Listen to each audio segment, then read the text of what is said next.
우리의 하루하루 생활에는 여러 분야의 사람들을 만나게 됩니다. 그리고 여러 지역의 사람들과 관계를 맺고 대화를 하며 살아갑니다. 저 또한 여러 지역의 친구 및 관계된 사람들이 있어 만나서 대화를 할 때나 혹 때로는 전화 통화를 하다 보면 저도 모르는 사이에 그 지역의 사투리가 튀어나오곤 합니다. 오, 잘 지내나? 아는 별일 없지? 평소에 말씨를 사용하다가도 들려지는 그 사투리에 저도 모르게 어설프게 그 어설픈 사투리 억양이 툭 튀어나오곤 합니다. 그러다 보면 그 지역의 말투가 또 자연스러워져서 어설프게 섞인 말투로 한동안 대화를 이어가곤 합니다. 특별히 저 아랫지방 친구들이 꼭 술 취하면 전화를 합니다. 그것도 밤 12시 넘어서 정기적으로 꼭 취하면 전화하는 친구들이 있습니다. 아, 김 목사님 하면서 말입니다. 왜 안 내려오나? 한번 보자 하면서 말입니다. 그러면 저도 모르게 한동안 그래 잘 지내고 어이 별일 없지? 한번 내려갈게. 겨우 1시 돼서야 그래 끊자 하면서 끊고 합니다. 하다 보면 또 그게 의식치 않게 툭툭 튀어나옵니다. 강한 무엇인가를 듣는다는 것은 우리의 전체를 갑작스럽게 또 한동안 사로잡기도 합니다. 우리 모두의 경험으로 이야기를 한다면 나와 우리 주변의 아기들이 보는 것보다 읽는 것보다 가장 빨리 따라하는 것이 바로 무엇을 듣는 것으로부터였습니다. 우리의 아기들이 읽기도 전에 할 수 있는 것이 듣는 것.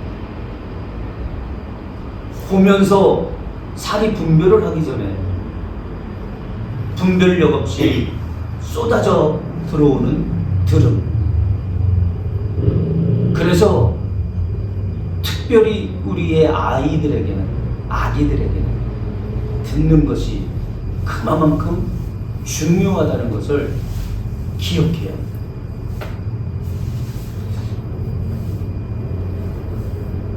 과거 아기들이 아빠라는 말보다 엄마라는 말을 더 많이 할 수 있었던 이유가 무엇일까 생각해 보았습니다. 엄마와 같이 있을 수밖에 없는 시간이 아빠를 비롯한 다른 사람들과 비교할 수 없을 정도의 많은 양육 시간이었기 때문일 듯 싶습니다. 혹 조부모님들이 도우시는 시간이 많더라도 아기의 귀에 들려지는 소리는 이거였습니다. 엄마, 엄마. 왜냐면 시댁 어른들보다 처가, 친정 어르신들이 아기를 돌봐주는 그 퍼센트가 많기 때문입니다. 그러니 외할머니, 외할아버지가 아기에게 들려주는 게 먼저 아빠 해봐 이건 아니었습니다. 엄마 해봐, 엄마. 그리고 한참 반복하다가 아빠도 해봐야지, 아빠. 그리고 다시 엄마 해봐, 엄마. 들려지는 소리가 아이들에게는 더 엄마라는 소리가 많이 들려지고 아빠라는 소리보다 엄마 그러면 이제 집안이 난리가 납니다. 엄마 했어, 엄마 했어, 엄마 했어. 여기저기 전화를 합니다. 애가 엄마라고 했어요. 엄마라고 했어요. 경험을 보면 아이가 아빠라고 했어요 하고 전화를 하는 그 이야기보다 엄마라고 했어요 하는 자랑 섞인 그 대견한 그 마음, 그 전화 소리가 많이 들렸습니다. 얼마 전부터는 아빠들의 양육 기회가 조금씩 많아져서 홀로 육아가 아닌 함께 육아를 하다 보니 어느 가정을 보면 엄마보다 아빠라는 말을 더 먼저 하는 아이도 이제는 종종 볼 수 있습니다. 함께하는 시간, 먼저 많이 듣는 소리는 강한 영향력을 미치고는 합니다. 저는 독박 육아라는 표현보다 홀로 육아라는 표현이 좋습니다. 왜냐하면 독박이라는 이 단어가 왠지 원망이 가득 담긴 듯한 그러한 의미가 혹 있지 않을까 무겁습니다. 왜 나만 이렇게 육아를 책임져야 돼? 독박 썼어. 그건 원망과 불평이 혹 담겨져 있지는 않을까? 왠지 무거워. 홀로 육아라는 안쓰러움 가득한 이 표현이 더 좋습니다. 공동 육아라는 그 표현보다는 함께 육아라는 표현이 더 편해서 저는 그렇게 사용했습니다. 공동 육아라면 왠지 계약적 관계가 담겨져 있는 듯한 그런 저만의 좀 고지식한 듯한 느낌일까요? 그래서 차라리 독박 육아보다는 홀로 육아라는 표현 위로가 담겨진 것 같고 공동 육아라는 표현보다는 함께 육아라는 이 의미가 더 저에게는 편하고 또 그게 왠지 다정합니다. 이렇듯 듣는다는 것은 무엇을 만들기도 하고 때로는 막힌 것을 열고 뚫기도 하는 강력한 그 강력함이 있습니다. 특별히 그냥 듣는 것이 아닌 경청을 하는 것은 나와 우리 모두에게 엄청난 상황의 반전을 일으키는 키가 됩니다. 자녀를 비롯하여 나와 긴밀한 관계가 있는 누군가의 소리를 경청하신 적이 최근에 있으신가요? 경청하신 적. 부모 자녀의 관계 속에서 내가 그 자녀의 소리를 경청한 적이 언제입니까? 부모의 가족의 그 소리를 경청한 적이 언제입니까? 혹 그 사람의 그 소리를 내가 귀 기울여 경청한 적이 언제입니까? 한번 지난 한 주간의 삶을 되돌아보십시오. 누군가와의 관계를 개선하고 가까운 것을 더 함께하고 싶다면 그 기대함, 그 기대 전에 우리는 경청하는 힘씀이 더 많이 필요합니다. 경청에서 한자 경은 기울경을 사용합니다. 경사라고 하지요. 경사라고 할 때 그 기울경, 그 기울경을 사용합니다. 즉 그쪽으로 몸을 어떻게 해요?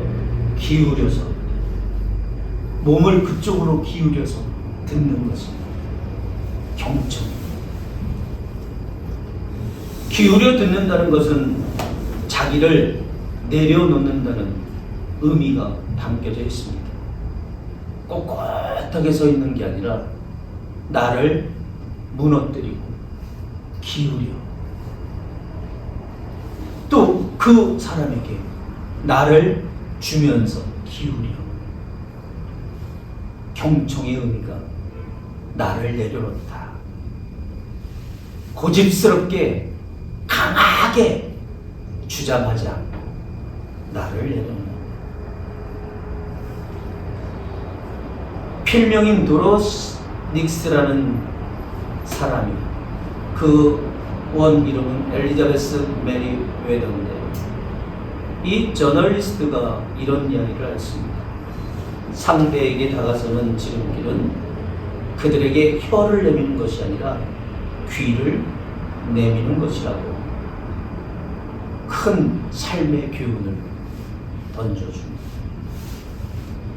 그 사람에게 조언하며 권고하는 100마디의 말도 필요하지. 그런데 어쩌면 그 100마디의 조언, 그 충고, 그러한 권고보다 더 중요한 그 사람을 위하는 첫 번째 방법은 그 사람의 소리를 경청하는 것입니다. 너 이렇게 하면 된다. 너 왜 그렇게 했냐? 100마디, 1000마디의 조언보다 그 사람의 신음소리를 기울여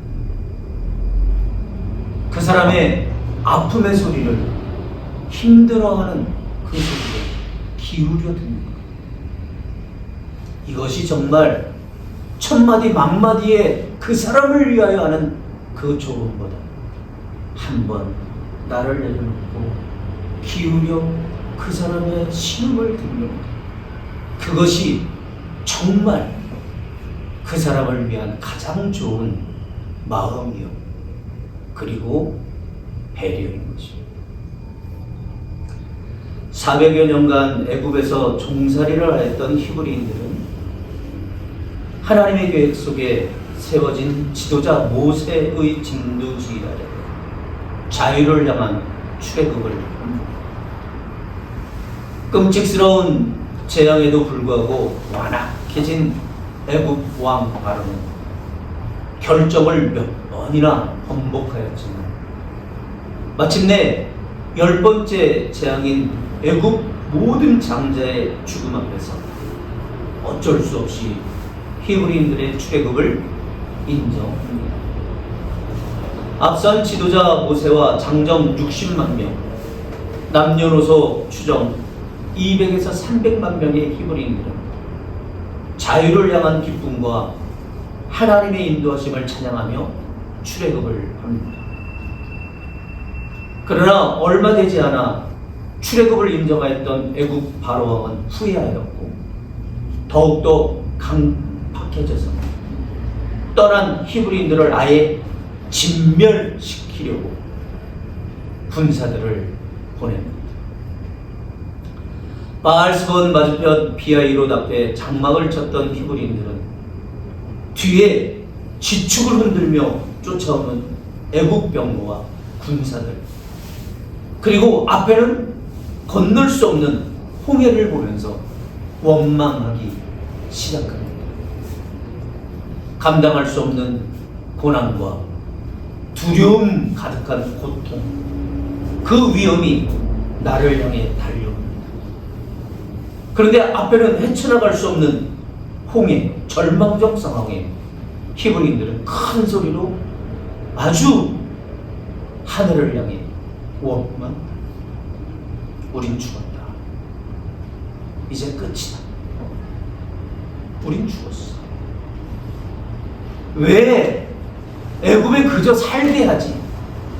애굽 사람들이 던져주는 그런 고깃덩어리 먹으면서 그냥 살게 하지. 무슨 놈의 자유? 원망하면서 하늘을 향해, 그리고 지도자 모세를 향해 원망. 보이는 현실은 모세도 마찬가지였습니다. 방법이 없다. 원망을 내뱉지는 않았지만 모세 또한 그 마음속에 울부짖습니다. 하나님, 방법이 없네요. 그런데 성경은 증언하기를 그때 바다가 길을 그들에게 내어 주었다 라고 말합니다. 바다가 그때 그들에게 길을 내어 주었다. 홍해가 갈라지고 히브리인들은 마른 맨 땅을 밟으며 홍해를 건너 수루 강야를 통해 약속의 땅 젖과 꿀이 흐르는 가나안 땅을 향해 행진을 계속할 수 있게 되었습니다.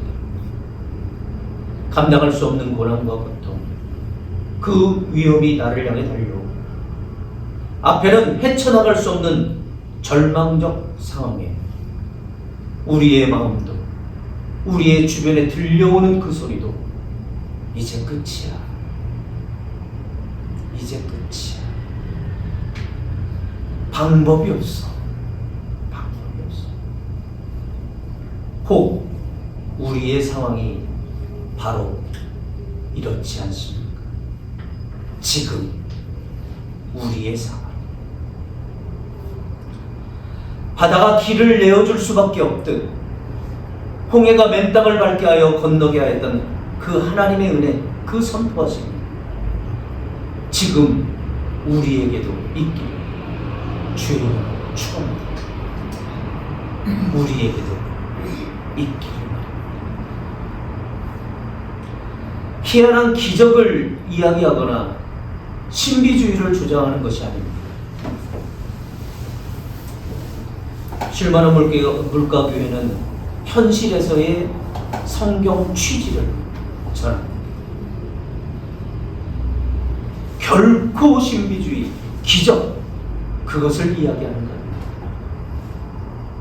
강단은 이 현실 속에서의 성경은 어떤 취지를 가지고 우리에게 말씀하고 있는가? 이것을 전하고자 하는 것입니다. 바른 그리스도인의 생활, 즉 하나님의 그 영역이 아닌 우리의 영역에 대해 성경이 말씀하시는 것을 전하는 것이기에 결코 기적을 기대케 하는 것이 아니라는 겁니다.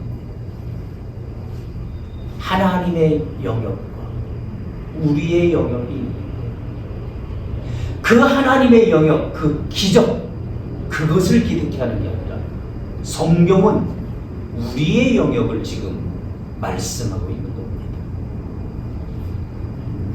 우리가 발견해야 할 것은 바다가 길을 내어주는 하나님의 영역, 소위 기적, 엄청난 사람들이 많이 기대했던 그 기적,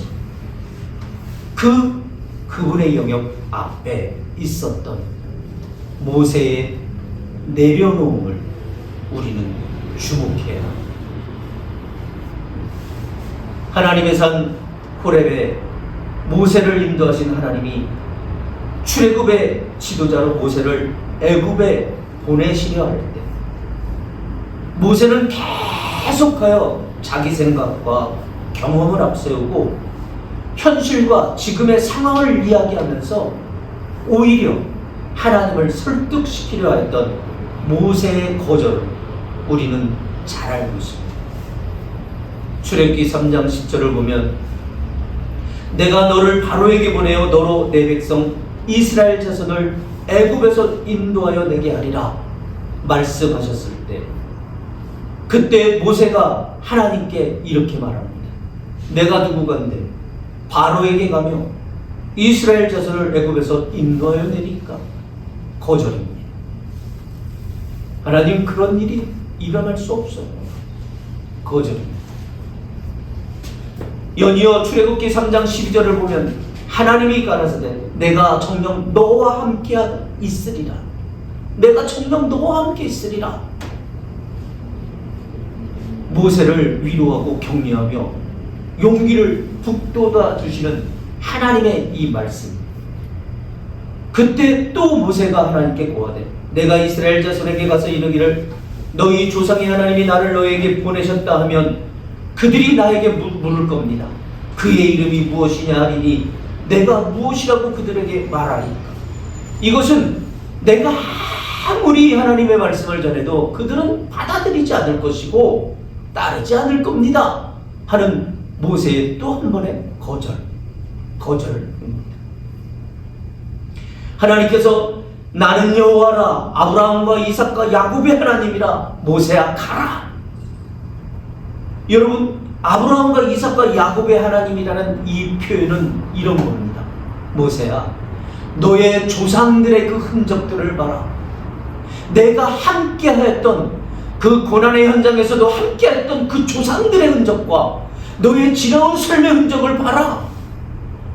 이 흔적을 보면서 믿고 따르라, 가라 말씀하고 계시는 겁니다. 그럼에도 불구하고 또 모세는 거절합니다.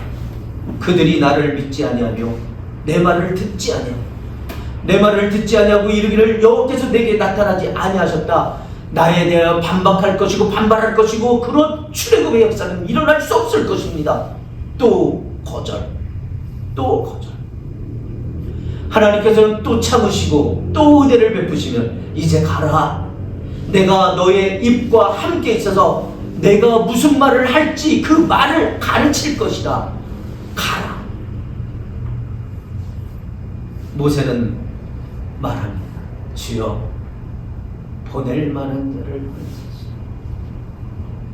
여러분, 이것은 자신의 자격 없음을 이야기하는 것이 아니라 하나님, 그런 일은 일어날 수도 없어요. 부정하고 부인하며 거절하는 모세. 여호와께서 모세를 향하여 노를 말하십니다. 하나님의 지팡이를 쥐어주며 이것으로 행할지니. 거절하고 거절. 그리고 마침내 하나님의 강력한 은혜, 그 은혜로 말미암아 결국 모세가 깨달은 그 한 가지가 있습니다. 그것은 전능하신 여호와 그분 앞에서 나를 내려 놓아야 하는 것이었습니다. 안타깝게 어떤 이들은 이러한 기대를 합니다. 그때 모세가 깨달은 그 한 가지, 전능하신 여호와 그분께서 행할 것이구나. 나는 이러한 이야기들과 기대가 많습니다. 그러나 성경은 우리의 현실 속에서 바로 우리에게 권고하시는 그 한마디가, 그분이 행할 것이구나. 그분의 영역을 논하지 말고 그분 앞에서 나를 내려 놓아야 하는구나 하는 나의 영역 속에서의 그 깨달음, 우리의 영역 속에서의 그 깨달음을 성경은 기적이 아닌 우리의 깨달음이 필요하다, 기적에 대한 기대가 아닌 우리의 내려놓음이 필요하다, 성경은 현실 속에 우리에게 말하고 있는 것. 나의 영역을 놓고 하나님의 영역만을 기대했던 모순됨을 모세가 깨닫는 순간입니다. 하나님의 영역은 하나님이 하시는 거죠. 우리는 우리의 영역을 내려놓고 그분을 바라는 우리의 행함이 필요한 순간입니다. 모세를 향하신 하나님의 말씀은 이런 것이었습니다. 하나님의 영역은 나 여호와가 알아서 할 것이니 모세야, 너는 너희의 영역을 감당하라는 것이었습니다. 어쩌면 이 기대라는 이 단어가 이러한 깨달음을 줍니다. 그분의 영역은 그분이 알아서 하시잖아요. 신실하신 그분이 말입니다. 공의로우신 그분이 알아서 하시잖아요. 이제 기대하기 전 이제 나의 영역 내려놓고 그분의 소리를 경청하는, 그리고 내 현실 속에서 그리스도인으로서 내가 감당해야 될 것은 무엇일까? 나의 영역을 살피는 이것이 모세와 히브리인들 앞에서 바다가 길을 내어줄 수밖에 없었던 그러한 온전한 모습이고, 기적 그 이전에 교회들이 그리고 그리스도인들이 깨달아 감당해야 될 몫이라는 것입니다. 우리 또한 그분의 영역 말고 이제 경청하여 깨달아서 우리의 영역에 충실함이 필요할 때, 건강해지고 싶으면 어떻게 해야 할까요? 그분의 영역 말고 하나님의 사람으로서의 건강함을 챙기는 나의 영역이 필요합니다. 예뻐지고 싶으면 어떻게 해야 할까요? 그분의 영역 말고 예뻐지기 위한 나의 영역에 충실함이 필요하잖아요. 혹 학생들이 공부 잘하고 싶으면 어떻게 할까요? 그분의 영역 말고 크리스찬 학생으로서 열심히 공부하며 또 반복하며 그리고 배우는 나만의 영역에 충실함. 내려놓음은 바로 그 방법을 듣게 되고 깨닫게 되고 그리고 감당하는 발걸음이 되는 것입니다. 애굽 바로왕 앞에서도 출애굽을 준비하며 불신하는 히브리인들 앞에서도 애굽 병거들과 홍해 앞에서도 모세는 이제 성경을 통해 우리에게 말하고 있습니다. 하나님의 역사, 하나님의 은혜, 그 이전에 우리의 나의 내려놓음으로 하나님을 경청하여야 한다고 말입니다. 행복한 사랑을 하기 위해서도 나를 내려놓고 그를 어떻게 해야 돼요? 받아들임이 있어야 돼요. 온전한 믿음은 믿음에 앞서 내려놓음이 있어야 믿어지고 되어지는 역사가 누리게 되는 것입니다. 경청. 이제 그 사람을 듣기를 원합니다. 경청. 그 진리의 소리를 기울여 들어서 그분의 영역에 있는 바다가 길을 내어줬다 하며 함께 웃을 수 있는 한 주간이 되어야 하겠습니다. 가정의 행복, 그 사람을 들으십시오. 삶의 온전함과 건강함, 진리의 소리를 경청하십시오.